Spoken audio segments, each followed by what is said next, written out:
எந்தவிதமான சுயநலத்திற்காகவும் இந்த சத்தியங்களை மாற்றியோ திரித்தோ சொல்லாமல், இந்த சத்தியங்களை காப்பிரைட் கூட பண்ணாம, அந்த சத்தியங்களை காப்பாற்றி வைத்து உலகத்திற்கு தந்தது மட்டுமல்லாமல் அதை காப்பாற்றி வைத்திருக்கின்ற ஒரே காரணத்திற்காக எத்தனையோ உயிர்களை பலி கொடுத்த ஆதிசைவ வம்சமே,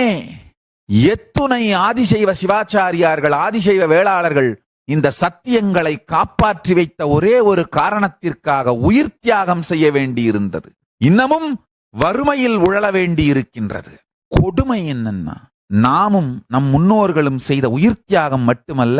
நம்மிடமிருந்து பிடுங்கிக் கொள்ளப்பட்ட ஆலயங்கள், ஆலயம் சார்ந்த சொத்துக்கள் மட்டுமல்ல, வறுமையிலே புதைத்து அழிக்கப்படுவது மட்டுமல்ல, என்னுடைய வம்சத்திற்கு,